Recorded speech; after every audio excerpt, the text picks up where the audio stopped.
Thanks everyone for joining us today. I'm Russ Yell, the VP for APAC Market at BetterFleet. And I've been here a few months now, and I was saying to the guys, it felt like we should get a few of our current and previous customers together to share their stories. As selfishly, I wanted to learn more about what the industry is doing, where we're going, and I'm sure you guys have joined us today do also want to learn. So we're here together for an hour today, and I hope you enjoy the conversation and learn something from us. I just wanted to start with a bit of an opening statement. It feels like we've entered a new phase in electrification in fleets. A few years ago, it was all about pilots, proof of concepts, and overcoming uncertainty. But today, it really feels like we're seeing real momentum. There's more options in terms of vehicles out in the market, better pricing structures, smarter services coming to the bear, and ultimately more confident decision making. But with that progress, there comes a new kind of challenge: how to scale, how to integrate, and how do we bring people along for the journey. And this session is really about that, learning from each other's experiences, sharing what's worked, what hasn't, and how understanding how we can move from that kind of previous experimentation phase to that sustained transformation. So whether you're just starting out or you're deep into your transition, I think you'll find there's one common theme across all of us, that the EV journey is as much about people and process as it is about technology. So we've got the panelists with us today, and I'll get them to introduce themselves in a minute. As you'll see in the Zoom, in the bar at the bottom, there's a Q&A function. So by all means, post some questions in there. We'll look at those and we'll get to a Q&A session at the end of the conversation. But I'll start by asking our panelists to introduce themselves. And unfortunately, one of our panelists, Shane Peachy from Tasmania, he had to drop out. He had an operational issue down there. We still have three great people on the conversation today. Anna Martinis from New South Wales Government, Brendan Ling from Logan City Council, and Mark Peters from Transit Systems. So perhaps starting with Anna, I'd love for you to introduce yourself, just your role, your name, your organisation, and just a very quick comment about the scale of the fleet in your respective organisation and that kind of level of EV deployment that's happening in your organisation right now. Yes, thank you. Thank you. Hello, everyone. My name is Anna Martinis. I work for New South Wales Government in the Transport Electrification Unit. My task is to support electrification of fleets in New South Wales. We work both with fleets in the corporate sector, in local government, and we also are looking at supporting New South Wales Government fleet. In terms of our work with corporate fleets and local government, just to give a sense of the scale of our initiative, we provide funding for the procurement of vehicles and chargers. And to date, we have supported more than 6,000 vehicles and more than 2,000 chargers. In terms of what's been happening with the government fleet, our role has been to support them in their pilot phase. And we have been focusing on their planning, data analysis requirements, charging infrastructure strategy, and primarily, I would say, change management as the key area for us. Over to Amazing. The next. Thank you, Anna. Yeah. Maybe Brendan, I'll come to you next. Yes, my name is Brendan Ling. I'm with Logan City Council in the Plant Fleet Services team. I'm the project lead, and we have 18 electric vehicles in our fleet at the moment, which is a good start, but it's still a fairly small proportion of our total fleet. We've got about 300 cars and utes. So we're moving through that transition and also focusing on fuel efficiency and other ways to improve efficiency across the fleet. Great. Thanks, Brendan. And finally, yourself, Mark. Yeah, thanks, Russ. Hi, everyone. I'm Mark Peters, the Executive General Manager for Business Operations for Transit Systems. We're a bus operator operating across 6 different states and territories across Australia, primarily in public transport, but we also do resources, charters, and tours. We currently have around 3,700 buses within our portfolio. We've currently got 156 zero-emission buses. So unfortunately, only about 5% of our fleet. So we've still got a very long way to go. But we have developed quite a few lessons learned, which has helped us along the journey. We operate 9 different bus manufacturers We have 7 different charging supply manufacturers. We operate across 14 different sites. We are zero emission buses across 14 of our 50 odd sites across the country in 4 different states. Of the 156 zero emission buses, we do operate 4 hydrogen fuel cell buses, although those trials have come to an end. We are looking to extend those hydrogen bus deployments a bit further, but those fixed term trials have come to an end. Our first zero emission bus we launched into service on the 1st of July 2019. So we do have over 6 years experience in operating zero emission vehicles. We've operated over 11 million kilometres with zero emission buses, and we currently have quite a few projects underway at the moment across 6 different sites for full electrification. And as a part of that, with some of those sites, we do have a further 212 buses that are either on order or awaiting deployment. Thanks, Mark. Yeah, you're slowly chipping away at that big number of 3,500 vehicles. But yeah, good to see it's moving. I might just come on to, we've got a few questions I wanted to talk to you guys about and share your thoughts. And starting off, just how are we all feeling? How are we feeling about electrification this year as we get to the end of 25, moving into 26? How are you feeling about the journey ahead? Is Australia, or maybe our corner of the world, Australia and New Zealand, are we in a good place? Do we feel like things are actually starting to move from that pilot stage into full-scale operations? And ultimately, do we feel like, are we where we thought we would be by 2025? Are we ahead? Are we behind? I might go, Brendan, I might come to you first. How are you feeling about the journey at the moment? I think things are coming along quite well. I think, but there's still a long way. There's a lot of potential there, an incredible amount of potential. And I think I look back at the solar, rooftop solar is a good analogy of what might happen with EVs going forward. In 2010, we had virtually nobody had rooftop solar at the time. And then people just gradually got over their anxieties about rooftop solar, the aesthetic worries, safety worries, and realized that the business case was really good. And so I think it'll be the same with EVs. And especially with, the federal government's announcement the other day about providing 3 hours of free power to all households in Southeast Queensland and South Australia and New South Wales. That's kind of could spark the imagination of what's possible for EV ownership in the private sector. And if people can have free fuel, that could really push things along. And as more people get EVs in their personal life, they're going to want more EVs in the workplace as well. I think today the business case for passenger vehicles is looking pretty good, and that's why we're getting on with that transition. Australia is pretty blessed, I think, in terms of the number of models that are coming into Australia now. We're not just limited to Europe and America and Japan and Korea. Or the Chinese models are starting to arrive now, which are is pretty amazing.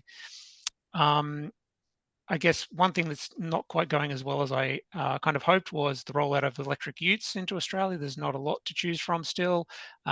We don't have any yet. We're looking at getting a plug-in hybrid ute though, and trucks are still at the early stages as well. Electric vans seem to be, we've got a couple of electric vans which are going fairly well. Maybe they could even replace some utes possibly. But I think, the next big thing that could really revolutionize everything is vehicle-to-grid technology. If they can, if that puzzle can be solved, it's really going to change absolutely everything. Yeah. So I think that V2G, that's on the tip of everyone's tongue at the moment, isn't it? It seems like such promise. I'm not sure how far off we are. Mark, how are you feeling? Yeah, the journey so far. Are you where you thought you would be? I think we're close to where I thought we would be, although there was quite a lot of quite a lot of excitement and quite a lot of, I suppose, optimism early on. When we launched those 4 buses on the 1st of July 2019, it was the trial just went so well, and that trial developed a lot of confidence in the technology, a lot of confidence in the buses, a lot of confidence on range. It pretty much, from a metropolitan operation point of view, dispelled the range anxiety, fear that was out there. So it was a really good trial, but it created that much optimism that using New South Wales as an example, there was an original strategy to have all of New South Wales buses replaced by 2030, and once we started to move beyond a deployment of 4 buses into larger scale deployments, and full size electrification, and engaging with the market, whether that be bus manufacturers or charging suppliers, that excitement did temper a little bit. So the targets for the bus industry did change, and we're looking in New South Wales, looking to have the metropolitan area transition by 2035, the outer metropolitan by 2040, and the rural and regional sector to be done by 2047. So there was a lot of optimism early, but how I'm feeling today, I'm feeling a lot more confident that we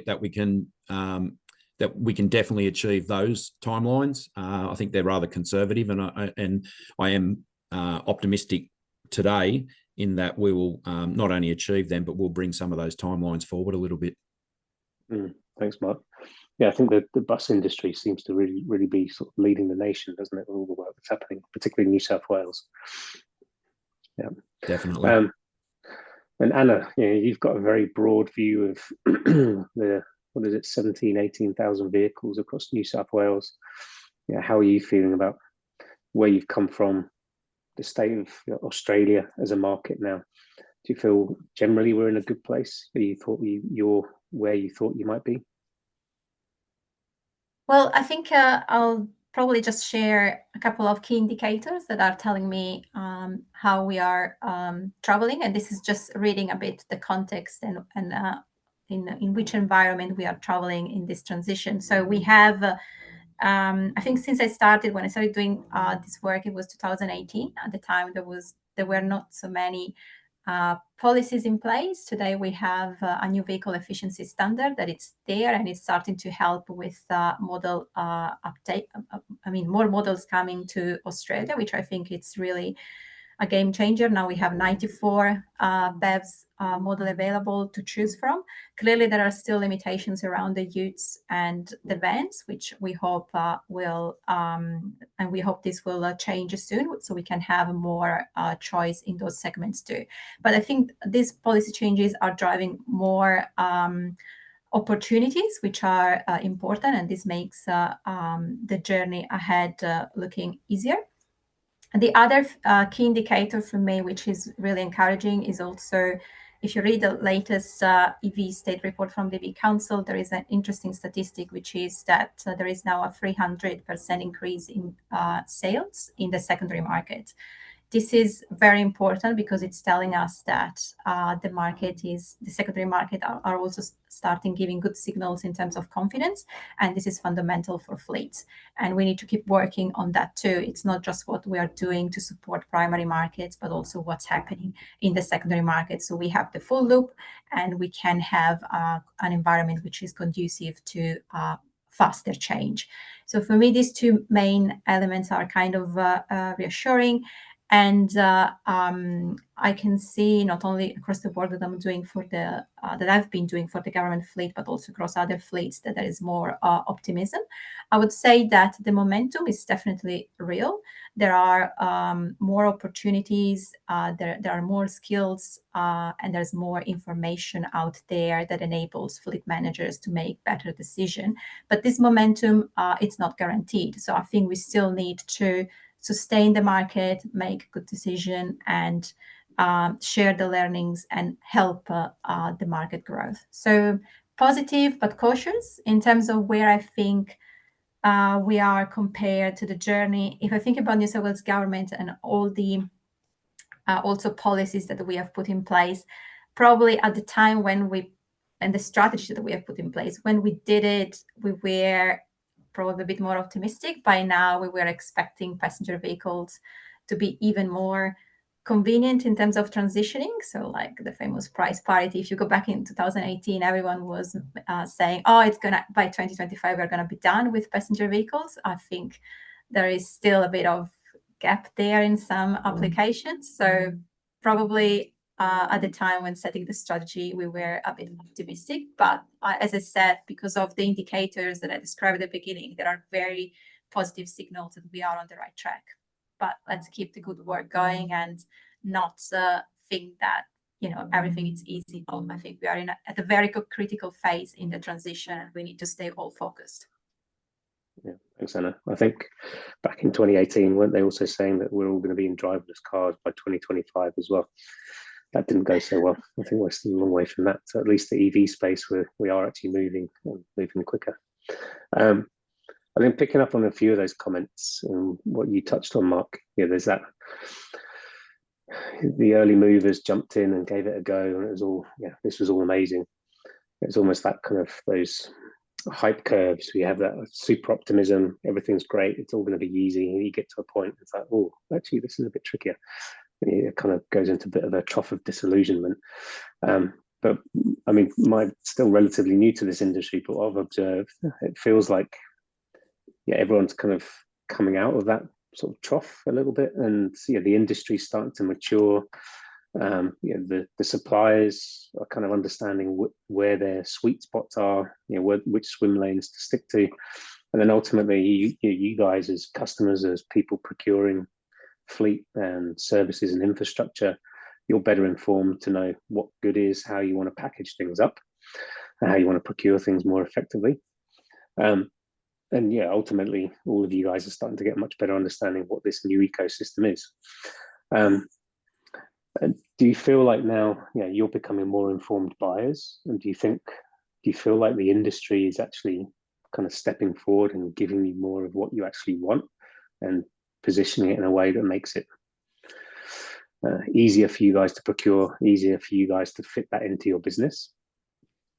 Mark, I might start with you, because I know you've got a very complex operation. What do you think?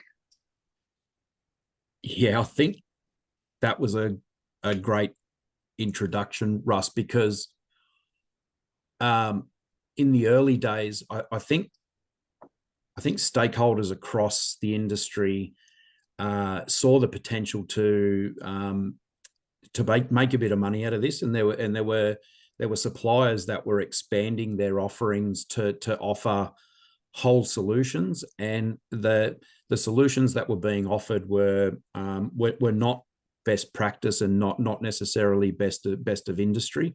For example, we had bus manufacturers that were trying to sell electrification solutions and construction, and there were people trying to sell the whole package. But you mentioned in the introduction, and I think it's a perfect analogy, where everyone just needed to know where their subject matter expertise was and stay in their lane.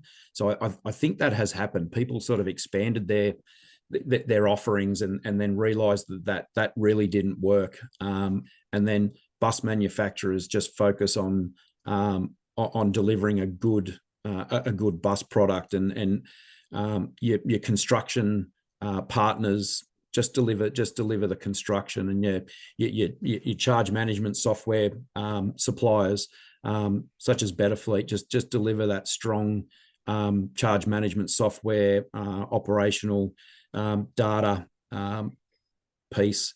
And I think it's all settled back down where bus operators in particular, we are getting the best of each different stakeholder, and we are, because of the different projects that we have underway, we know who our key suppliers and our key partners are, and I suppose one of the lessons learned is about building those partnerships across each one of those different pieces. So historically, we just bought a diesel bus and we delivered it into service. Now we have to buy a bus. We have to plan and design the infrastructure. We have to install the infrastructure. We have to maintain the infrastructure. We have to have software over and above to control the charge management process. So it's a far more complicated process these days, but it's good that the suppliers have realized that whole of solution is not necessarily what the market wanted. The market just wanted everyone to focus on their technology, their offering, and what they were best at. And I think we now have that, which is really good. Thanks, Mark. Yeah, and I guess it's going to continue to evolve and mature as we all progress on that journey. Anna, you might be slightly less kind of a bit removed from the pointy end of what Mark's talking about, but have you observed a kind of a maturing of the industry and what people are coming to market with? Yeah, maybe I'll bring more the perspective on how fleet managers have approached the market as well, because it's a two-way dynamic. Because I think something that was quite clear at the beginning was sometimes having organizations going and seeking for services and not being clear exactly what they needed, and there was a bit that kind of mismatch between requesting a charging infrastructure project but not providing the correct data or asking the right information from the providers as well. I think there's been a lot of improvement in that space, where now fleet operators are clearer, that but also organizations in general, because it's not just the fleet manager, it's the fleet manager working with an asset manager and discussing what are the requirements for charging, but also understanding that you need to look at opportunities for energy efficiency, being very upfront about your need to achieve a cost-effective solution, and also tailor your solution to the requirements of your fleet. So being clearer about your operations and what your actual charging requirements are.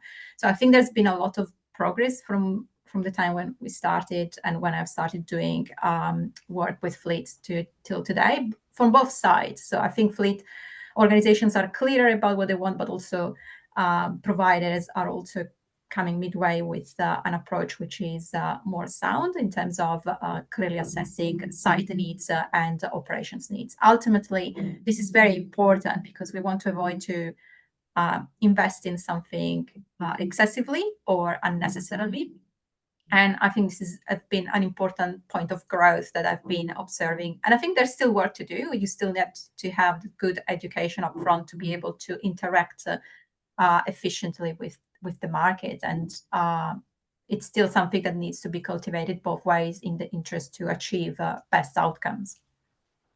Yeah, thanks, Anna. I think especially for, this might be similar for Brendan as well, but especially in that kind of government fleet space, you've got people who, they manage fleets. So to throw in the mix, you now need to think about charges and electricity. It's a whole new paradigm for them. So yeah, I'm sure, as you said, initially they didn't really know how to go about it. And so there's a big education piece to get them up to speed on how to ask for things, how to specify stuff. And then I guess the industry had to respond to that to make it easier for people to understand, how does this all work? How can I procure this stuff? What does it all look like? I mean, Brendan, I know you said you've got, 18 vehicles in your fleet, so relatively small proportion, but what are you seeing up there in Logan? Are you seeing that, do you feel like the industry is maturing and you guys have got a better sense of what to ask for and people are coming to you? I know you said you haven't quite got the utes yet, but are you feeling like that everything's starting to kind of mature and everything's starting to make a bit more sense? I do, yeah, and we've got a electrician contractor that we've been working with to install our chargers, and so we've kind of learned the process of installing chargers as we go at a couple of different sites. So, and getting more confident with doing that now. And so we've installed, all AC chargers, little 7 kilowatt chargers at our sites for our vehicles that stay on site overnight, but 6 out of those 18, 16 of them stay on site overnight. So there's only 2 that go home overnight, and so that's been that's the majority of our fleet are vehicles that go home overnight, and so that's been a bit of a challenge, is figuring out what to do with those home garage cars.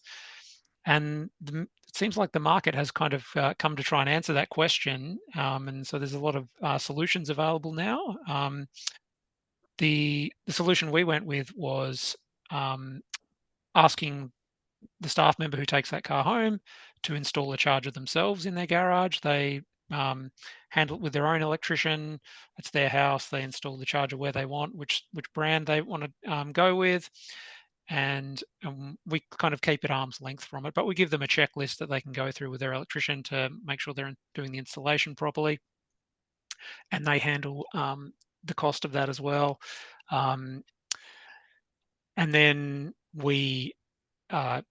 there's no energy meter on the charger either. It's really a kind of a simple method where we take the 4.2 cents per kilometre figure, which is from the Australian Tax Office, as an average cost of charging an EV, and then we reimburse them for however many kilometres they've done over the past 3 months from the telematics. So now that the system's set up, it's fairly easy to administer on a 3-monthly basis.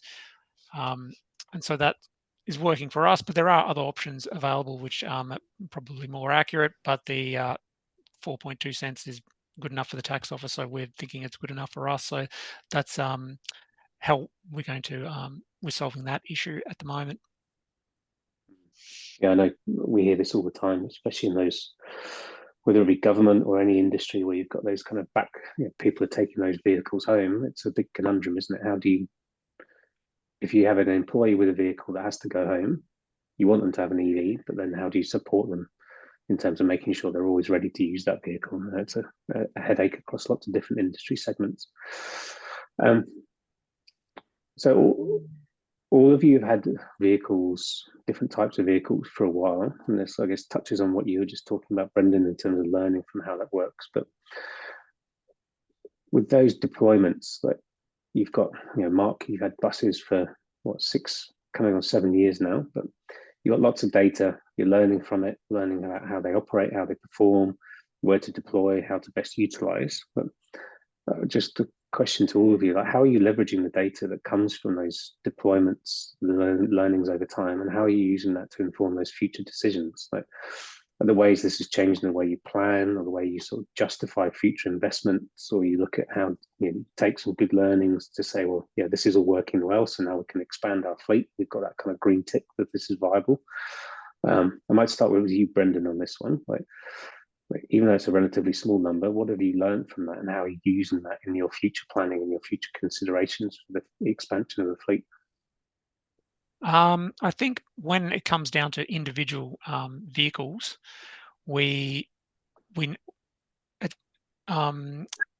staff member who has responsibility for the car has a big chance to influence what type of car they get. We don't say you need to get an EV because we say so. They've got a choice there, and we provide them with a list of cars that they can choose from, which are mostly hybrid or EV, but still it's up to them, and we need to try and convince them to do that. So often the question that comes up is, range of the car, and this staff member, they always overestimate how many kilometers they do every day. So having that telematics data there to show them exactly the maximum number of kilometers they've done over the past couple of years, and it's been really vital, and to show them that as long as they remember to plug in, they're not going to have any issues with range. And then also those kilometre data has also helped us to figure out what sort of chargers to install, because there's often an assumption that you need to install fast chargers, because that's what people see out in the community, the public fast chargers. But really, the data's been able to show that we slow 7 kilowatt chargers, the same as what people install in their garages at home, is more than enough for us. They're cheaper to install. There's less maintenance issues generally, and you can install more of them on site. And so you don't need to be out there changing cars over. They can just stay parked in that bay for a lot longer, and it's not really an issue. So that's been a good thing from having that data there. We can also get a better idea of how many chargers to install, and then for electric trucks as well, because electric trucks tend to have a lower range, the ones we've been looking at anyway. So the range issue is more of a realistic actual problem there. And so looking at the kilometres data for the trucks and figuring out, well, on those days where they're doing higher kilometres than what the truck an EV truck could actually do, what is the solution there? And would the solution be installing fast chargers or using public chargers? And both of those solutions are, out of the box for us. We don't have any fast chargers. We've never had any staff use public chargers either. But maybe, what's the solution there? So the data can help us to identify that. Yeah, thanks. Anna, are you seeing similar things, or how well are you leveraging data from across that deployment across New South Wales, and how's that informing any decision making? Yeah, look, data, I think, is everything when it comes to electrification. You need that information to understand what to prioritize, what is your charging strategy. So it's at the start of your process, but then it becomes also that information that enables you to validate your assumptions and your decisions around what charging strategy you have decided to put in place. Once you make your initial analysis and you go with your first pilot, then the data that comes back validates what you have decided and enables you to make further decision. But also the data can then feed into whatever is your next step. If you go from your pilot phase and you want to scale up, you need the data to justify why you need to invest more and how to your executives. So it's a really an iterative approach. And I think with electric vehicles, data is also an opportunity to sit back for a moment and reflect on how your fleet is operating. Are you using too many vehicles, for example? So it becomes also a way to test how efficiently you're utilizing your fleet, and that can also open up opportunities maybe for savings and reductions that ideally you can maybe fit into more charging infrastructure. So I think the data is critical to be effective in planning, managing, and expanding your fleet. And I think there are some interesting insights that we're also now trying to collect, not only with the government fleet, but also with corporate fleets that have come to us for funding to understand what's the mileage of the EVs that they have procured. Is the mileage staying the same? It's decreasing compared to the vehicle that they have replaced. And if so, why? Because if it's decreasing, it's also signaling that something is not working in your change management. Maybe people are not so confident in using that vehicle. So your data point, that's why it's so important, because it tells you how well you have planned, how well you can, how you can structure your next business case to make it effective with your executives. But it's also an information that enables you to understand if things are going well. So if you start getting lower TCO gaps, maybe you can wonder if there is an underutilization of that vehicle. So really crucial. I think another comment from me about data is that data itself doesn't tell you the full story, because if you just look at the data and see at your operations, you can come up with your list of vehicles to be transitioned first, because you check the duty cycle, you understand the energy requirement, you see for how long where and how long the vehicle is stationary for. So you get all these key parameters, and you can quickly come up with a list of vehicles that can be transitioned. But then and also what charging needs they will need, and so what's your charging strategy and investment. But then you need to bring the data to your people that work in operations, the ones that deliver the service, and you need to have that conversation with them about your assumptions just based on your mileage and energy requirements considerations. That's the right way for me to use the data, because the data itself will tell you maybe that you can transition almost everything, but then you go and talk to the people in the service and that do the service and the operations, and they will start saying things around how the vehicle is utilized that may prevent that vehicle to be transitioned right now, because maybe there's no the right model available in the mix, available from the ones that are battery electric out there. So I think the data needs always to speak with the operations, and this conversation needs to be in both directions. So if the operation says no, the data needs to adjust and reassess when that particular vehicle is ready for transition. So I think there's also this nuance that data is not everything. It's like how the data fits in your operations and what's the right decision considering both of them. Yeah, thanks, Anna. Yeah, I think you're right. Data, depending on where you are from in the world. Sorry. Yeah, it's useful, but yeah, you need to turn that into insight. And so yeah, you need to mix it with the kind of the human context, the operational context, and that's some of what I might come on to in a minute.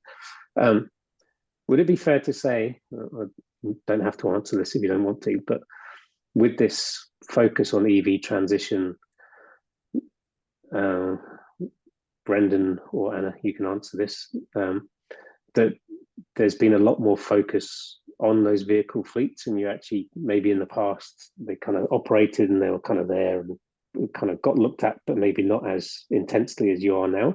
But now you're looking at, well, I want to transition these, and now I really need to dig down into how they're operating, how this is all going to transition and what can be done. I mean, I might be speaking out of school here, but I get a sense maybe that was just a kind of commonplace thing, that people had fleets and fleets operated, and yes, you looked at them, but now there's a much greater focus on where we're going. I think, to me, this is the best thing that have happened to fleet managers. They can just look at their fleet again with fresh eyes and find opportunities. So somehow, I don't know, I see this as a positive. It's like it's a great opportunity to rethink your fleet and find the new efficiencies. So yeah, I think electric vehicles have brought something. Maybe sometimes it's a bit daunting, because it's like, maybe you realize that there are some things that you haven't spotted earlier outside the context of EVs. But so what? It's a great opportunity. So I think that's one of the benefits that actually sometimes I list when it comes to EVs. They actually brought the opportunity to rethink your fleet and find efficiency. Yeah, good. Brendan, would you say the same? Yeah, and especially in regards to the underutilization vehicles, finding those is a great outcome as well that we might not have found otherwise. Yeah, thanks. I mean, Mark, I don't think you have a problem with underutilization, do you? That's what your business is all about, squeezing those buses as much as you can. But yeah, you must, to that point, you must have tons of data that you're sat on now from the vehicles, the chargers, the grid, and there must be so much that you're doing to leverage that and inform future decision making. Yeah, certainly are. I think one of the early lessons we got with data and electric vehicles was, I think there was an assumption if you follow the diesel fuel profile, in that during summer, when that air conditioning clutch engaged, your fuel usage escalated, and you didn't have that through winter, because your heat was generated by the waste byproduct of an internal combustion engine, which is heat.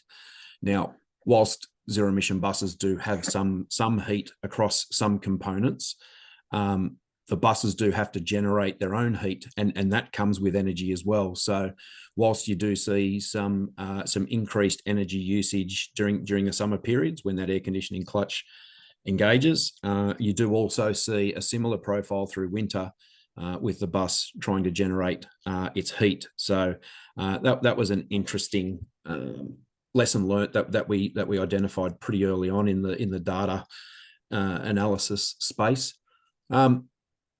In regards to planning too, data and zero emission vehicle deployments, you can't just pick up that data and transfer it to another operation, particularly in another jurisdiction, because topography, environment, climate all plays a big part in energy consumption and range.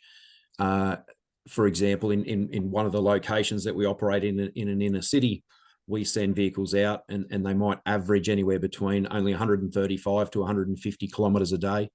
And they're coming back with 45, 50% state of charge in them. So not really pushing the boundaries at all. But in the modelling that we've done in other jurisdictions, in other countries, the range of vehicles is really tested. And whether you've got the opportunity to do opportunity charging out on the road, that data becomes very important, particularly when you're really testing the boundaries of the vehicles, because you really need to do some analysis on what your fleet requirements are, because you may, and we in using BetterFleet, we model across different topography, across different climates, and when testing the boundaries on extreme days. Now, for example, in Sydney, we might only hit 40 degrees on, let's say, 5, 6, 7 or 8 days per year. But if you're pushing the boundaries of those vehicles and they can't make the distance or that range on those particular days, you really need a plan B. And it's important that you understand that operating 350 days a year is fine, but if you can't operate on those remaining days of the year, you really need to understand what your operational profile is going to look over those days. So yeah, data is pretty important. We're looking at it across a number of different things now, where different components, design life components, whether that be design line components on vehicles, design life of chargers, that all plays a big part in your asset management life cycle. I suppose another lesson learnt that we had as well regarding data is energy consumption. If you've got a bus depot with 100, 150, 200 buses, you're consuming quite a bit of energy. And with our energy providers, you don't just pay for energy consumption, you also pay for energy demand. And your energy demand payments can actually be quite expensive.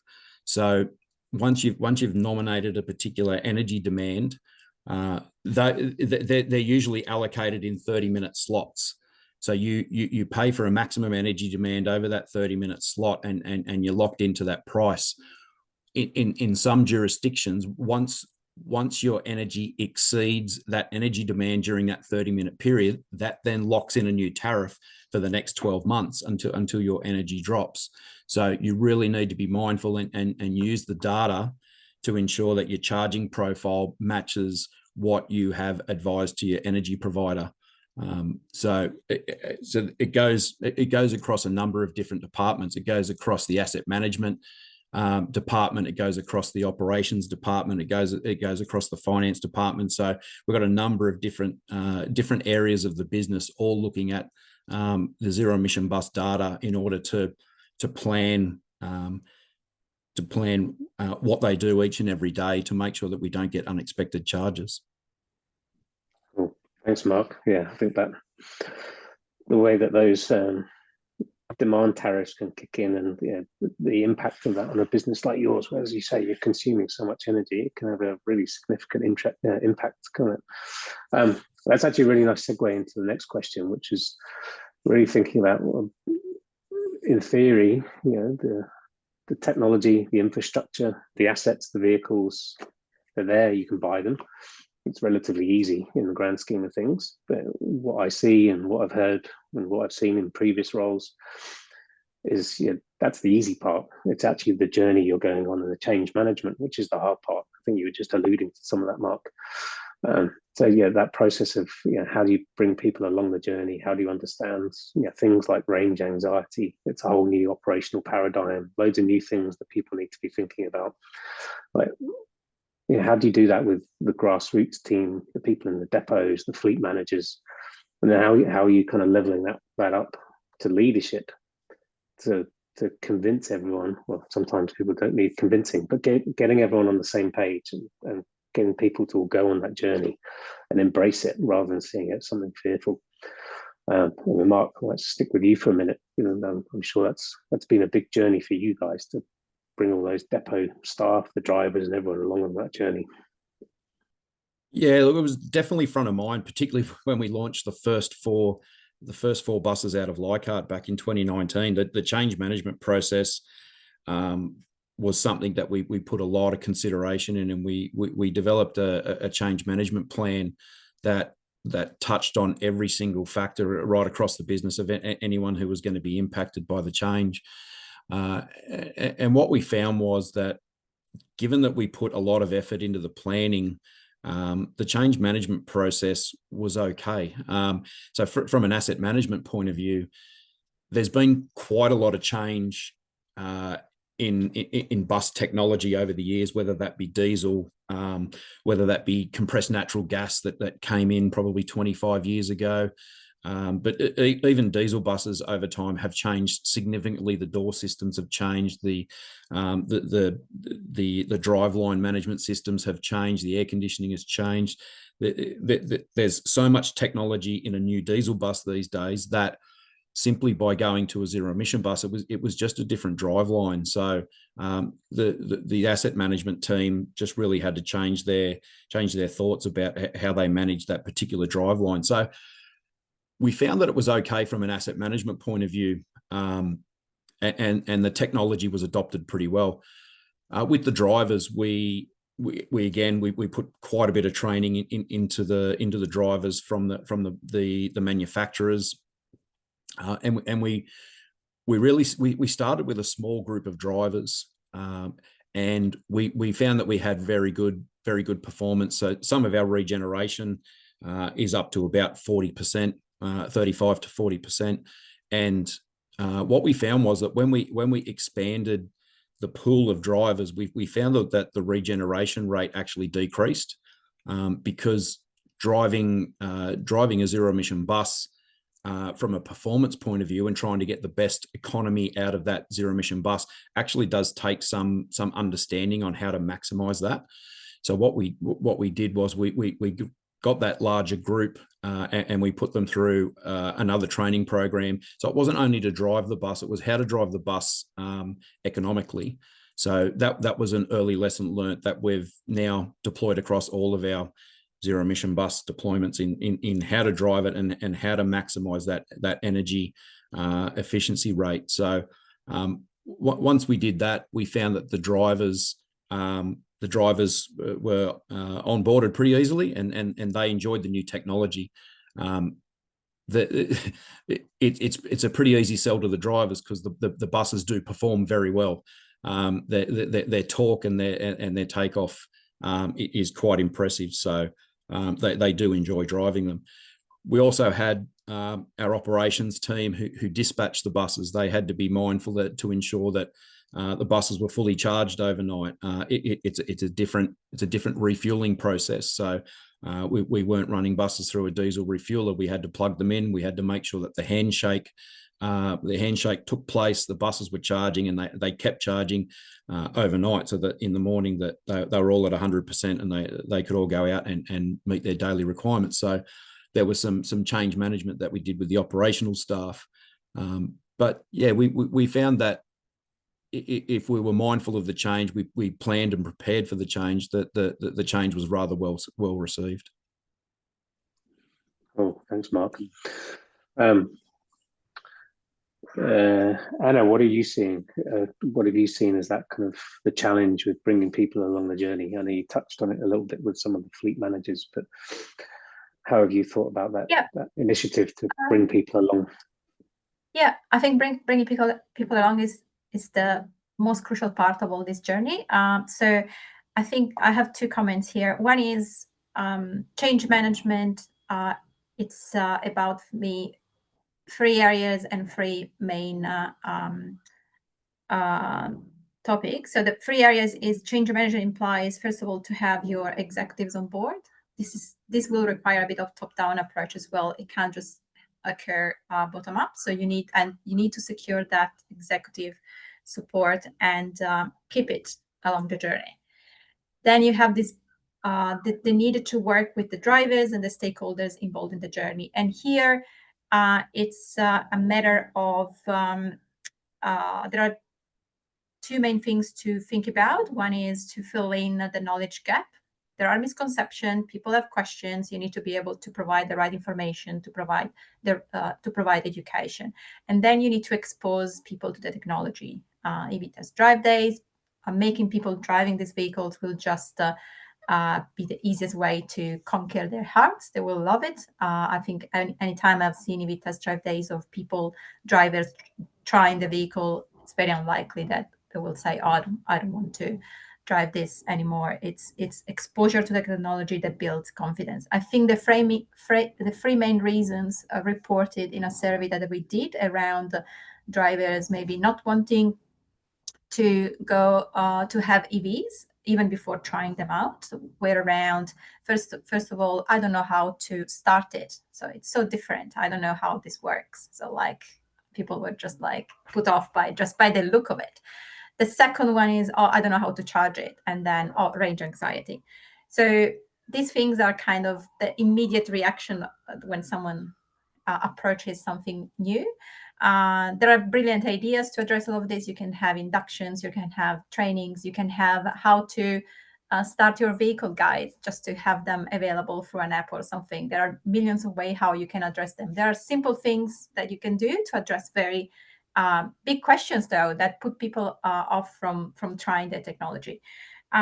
So change management is very important, and for me, it needs to be a constant element of your transition. It's not something that you do at the beginning and then you forget about it. Keep going with it, keep doing it, keep people updated about the new models. A new model come into your fleet, introduce it to your drivers each time. Do a bit of an event, or I don't know, a morning tea, something. And I think the other important thing is this regular thing, but also regular updates about progress, understanding how your fleet is growing. This is important also with your executives and the other stakeholders. So keep everyone up to date about the journey and how the fleet is growing and expanding. So it becomes, everyone feels part of the journey.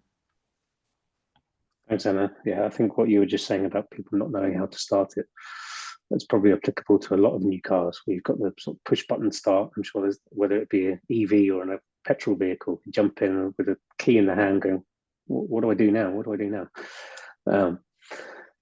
Brendan, what have you found up in Logan around that sort of journey of change and making sure people feel comfortable with this new world? Yeah, I guess from our leadership perspective, we had our Green Fleet strategy endorsed by management and councillors in 2022. So that was addressed back then. And so then it's up to that culture change needing to happen, because our staff are subject to the same kind of beliefs and opinions and myths about EVs as everyone else in society in Australia. So we kind of need to address those as best we can. And so I've been doing that through vehicle driver training sessions, which are non-compulsory, but people are able to come along to them, and then we address all those issues that people have concerns with, like how to plug them in and unplug them,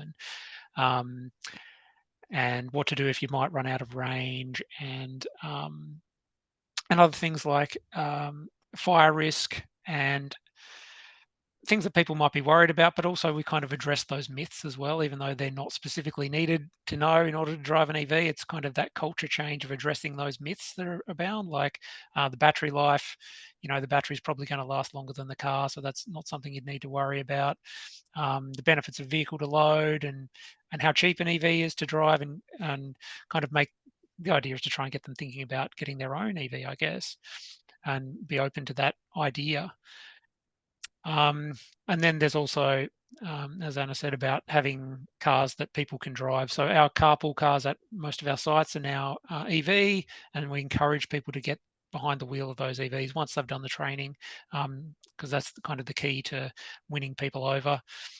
And then we've got other things like working with the HR team who have novated leasing arrangements with novated lease providers to encourage or to promote the opportunity to get an EV as your personal car, to try and normalise EVs a bit more. We also identified staff across the organisation who are quite passionate about EVs and have knowledge about them, and probably already mostly own an EV themselves, and so they can be someone in their team who can answer questions about EVs and be a trustworthy source of information.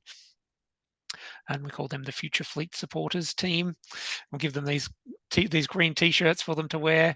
And then we do the odd testimonial as well on our work intranet page, have some videos and photos and stuff like that. But I did like some of Anna's ideas as well, though. Yeah.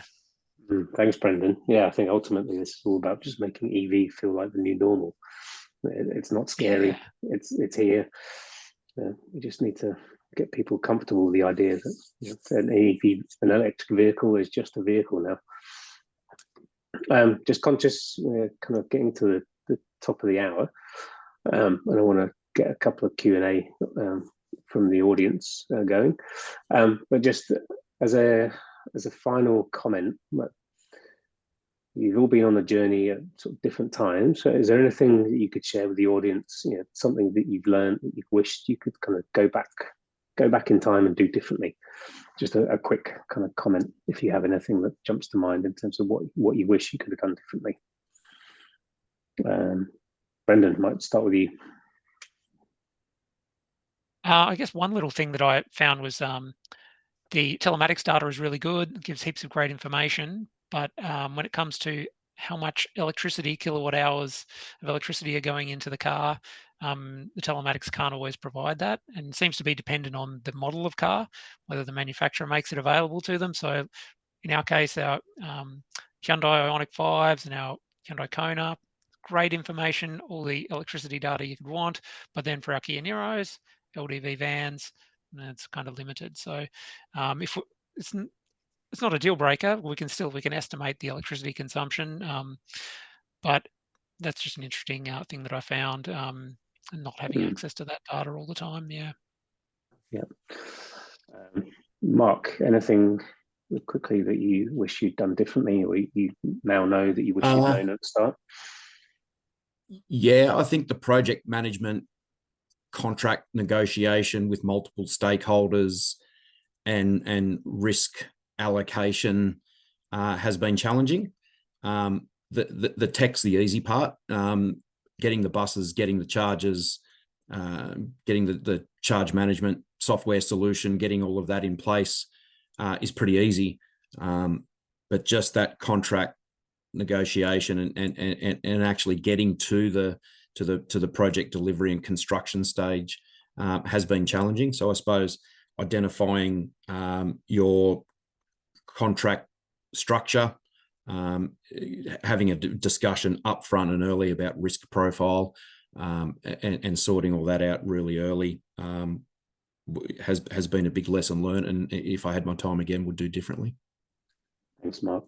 Anna? For me, it's probably investing more time to understanding more at the granular level operations in the context of EVs before bringing up the data element. So having a bit more of that reflection at the start, also involving some key stakeholders that are involved in operations and in delivery. So having those inputs brought into the picture from the very, very start of the process, and start earlier change management and efforts to bridge the gap in information, and also creating that exposure as early as possible to drivers for EVs.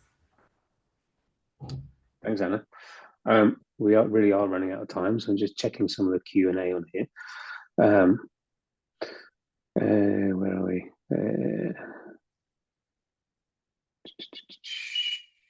What's a good one we can use? There's a good one, maybe an easy one for you to answer here, Brendan. So you mentioned about the sort of the home charging reimbursement.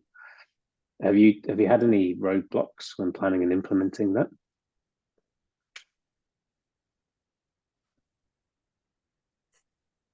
Oh, you're on mute, sorry. Sorry, yeah, no, we haven't so far. Our finance branch was pretty on board with being able to allowing us to make the payments on a quarterly basis so far. I guess the big issue is you need someone who's pretty keen and will be willing to pay that upfront cost of their EV charger. So that may be an issue. And also there was someone who lived in an apartment who couldn't take part either. Okay. There's a few more in here, but I know we're just about running out of time, so we might see if we can somehow answer these when we provide the wrap up to the panel. But firstly, as we run out of time, I'll say thank you, Mark, Brendan, and Anna, for joining us today. That was a really good conversation. I hope you, the audience, enjoyed it. I'd say, everyone represented here today has faced similar hurdles, but it's clear that success doesn't come from the perfect roadmap at the start. Things are always changing over time, so we all need to learn, we need to share, we need to adapt together. So I think, as you all head back to your teams, think about where your next opportunity is to turn that EV transition from a project into that normal part of how your organization operates. And how do we make this EV world the new normal? Thanks again, guys, for joining the panel and contributing your time and your knowledge today. And audience, thanks for listening. And we'll provide some outcomes from this, a wrap up of the panel, to you in the coming days. So thanks everyone for joining, and enjoy the rest of your days. Thanks, Russ. Thanks. Thanks everyone. Thanks.